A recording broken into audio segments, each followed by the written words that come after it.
Good morning అండి. నిన్న ash గారు ఎంత అద్భుతంగా పెట్టారండి ఆయన మెసేజ్. చాలా మంది లీడర్స్ ఒక 5 టైమ్స్ చదవండి అంటారు. చూడండి అంటారు. కానీ మనం చూడం. మనం చదవం.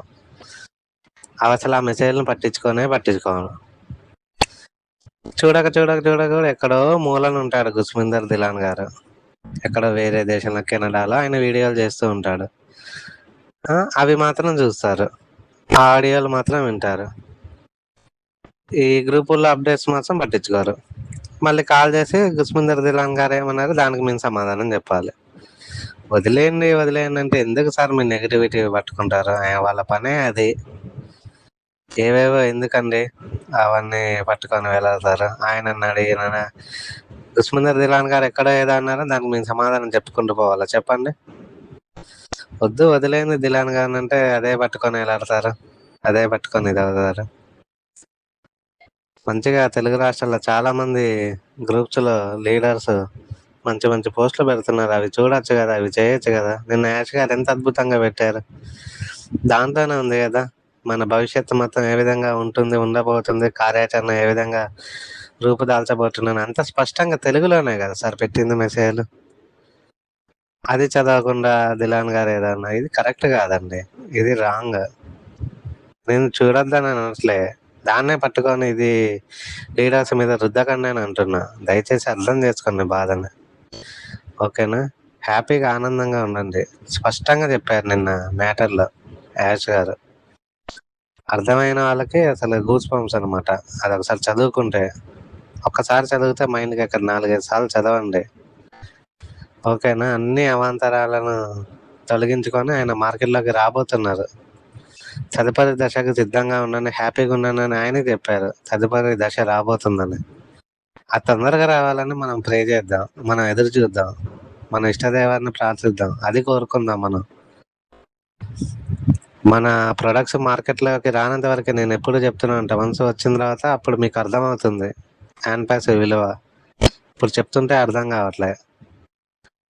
రానున్నది మొత్తం టెక్నాలజీ యుగమే కదా సార్. మన దాంట్లో ఎన్ని టెక్నాలజీలు యూజ్ చేశారు. క్వాంటమ్ టెక్నాలజీ యూజ్ చేశారు, machine learning technology, block chain technology, artificial intelligence with block chain. Security పరంగా చాలా స్ట్రాంగ్ ఉన్నాయి. ఇట్లాంటి దాంట్లో మనం ముందు స్థానంలో ఉంది. ఎందుకు అన్‌హ్యాపీగా ఉండటం? ఎందుకు నెగటివిటీ జోలికి పోవటం? నెగటివ్ వాళ్ళ మాటలు వింటా. వాళ్ళ మాటలు విన్నానంటే మీ బుర్ర కూడా ఖరాబ్ అవుతుంది. ఒకసారి ఆలోచించుకోండి. హ్యాపీగా, ఆనందంగా, ధైర్యంగా ఉండండి. ఎవరు నిరుత్సాహపడాల్సిన అవసరం అస్సలు లేదు. హ్యాండ్ ప్యాసివ్ అంటేనే 1000 ఏనుగుల బలం మన ఆర్థిక స్థితిగతులు మారటానికి. అందులో ఏమాత్రం ఇది లేదు. ఓకేనా ఫౌండర్స్? మనం ఎన్నో సంవత్సరాల నుంచి ఎదురు చూస్తున్న సమయం రానే వచ్చింది. నేను చెప్పదలుచుకునేది ఒక్కటే, యాష్ గారు ఏదో దోచుకోవటానికి రాలేదు. లిఫ్టింగ్ ఆఫ్ హ్యుమానిటీతో మన కంపెనీ వచ్చింది. 10 మందికి సహాయం చేయాలన్న ఉద్దేశంతో పూర్వజన్మ సుకృతం వల్ల మనకి ఫౌండర్షిప్ అనేది దక్కటం జరిగింది. ఇట్లాంటి సమయంలో నేను చెప్పదలిచేది ఒక్కటే, ఆరోగ్యాన్ని కాపాడుకోండి. మన పెద్దలు చాలా అన్నారు, ధనం మూలం ఇదం జగత్. ధనం ఉంటేనే మీకు వాల్యూ ఉంటుంది, లేకపోతే ఉండదు. సో ఫ్రూట్స్ అనుభవించే టైంలో అనవసరమైన టెన్షన్కి లోనయ్యి, ఒత్తిడికి లోనయ్యి మీరు టెన్షన్ పడుతూ 10 మందిని టెన్షన్ పెట్టకండి. ఎందుకంటే మనం 10 మందికి సహాయం చేయాలి కాబట్టి, 10 మందికి సహాయం చేయాలంటే ఆరోగ్యపరంగా స్ట్రాంగ్ ఉండాలి కాబట్టి, మెంటల్ పరంగా స్ట్రాంగ్ ఉండాలి కాబట్టి ఆరోగ్యాన్ని కాపాడుకుంటూ ఉండండి. Health is most important to them if anyone. ఆరోగ్యం ఒక్కటి లేకపోతే మనం అన్నీ కోల్పోయినట్టే, సర్వస్వం కోల్పోయినట్టే. మనం ఒక్కళ్ళం ఇది కావటం వల్ల ఫ్యామిలీ మొత్తం సఫర్ కావాల్సి వస్తుంది. అందుకోసం ఆరోగ్యాన్ని కాపాడుకోండి దయచేసి. ఆఖరి ఘట్టానికి చేరుకున్నాం. కథ కంచికి, మనం ఇంటికి. మీరేదో అనుకున్నట్టు అల్లాటప్పే కంపెనీ కాదండి మన యాన్పాసివ్. ఆఫ్రికన్ పార్లమెంట్ సభ్యులు ఉన్నారు, ప్రభుత్వాలు సైతం ఇన్వాల్వ్ అయి ఉన్నాయి, దుబాయ్ గవర్నమెంట్ ఇన్వాల్వ్ అయి ఉంది. పటిష్టమైన న్యాయ వ్యవస్థ మనకుంది. పటిష్టమైన న్యాయ నిపుణులు ఉన్నాయి. అంతమంది న్యాయ నిపుణులు ఉన్నారు కాబట్టే మనం ఈ రోజున ఎస్ఈసిని తక్కువ కాలంలో గెలిచాం. ప్రపంచానికి చూపించాం. ఆయన పునాది వేసుకున్నారండి. యాష్ గారు ప్రపంచవ్యాప్తంగా గట్టి పునాది వేసుకున్నారు గత 6 సంవత్సరాల నుంచి.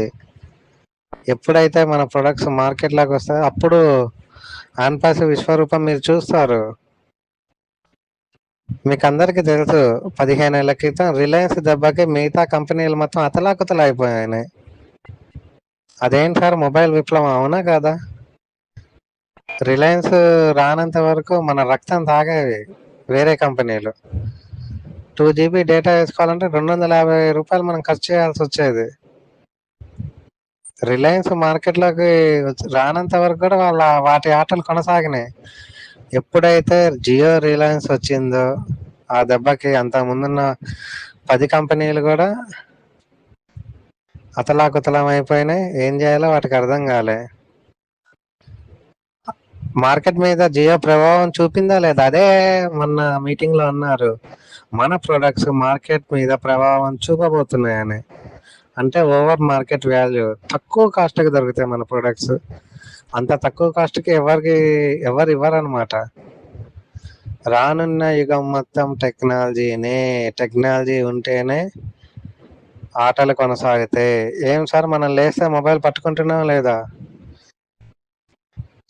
ఒకప్పుడు స్టేషన్లో క్యూలలో నిలబడి టికెట్లు కొనేవాళ్ళు. ఇప్పుడు కొంటున్నారా? లేదే. మూవీ టికెట్స్ కూడా అంతే online, groceries online, electronic products online, ఏవైనా ఆన్లైన్తోనే ముడిపడి ఉందిగా. చిన్న అప్లికేషన్ 100 కోట్లు ఆర్జిస్తున్నాయి. సో అట్లాంటిది మనం ఎందుకు అధైర్యంగా ఉండాలి సార్? మనం ఎందుకు ఒత్తిడికి లోను కావాలి? వాడెవడో అన్నాడు, వీడెవడో అన్నాడు అంటారు. అనేవాడు అంటూనే ఉంటాడు. వాడి పనే అంటాం. అవతల వాళ్ళని విమర్శించడమే వాళ్ళ పని. వాళ్ళకి అదో తృప్తి అన్నమాట. ఎవరినో ఒకరిని ఏదో ఒకటి అనాలి. సెల్ఫ్ సాటిస్ఫాక్షన్ వాళ్ళకి.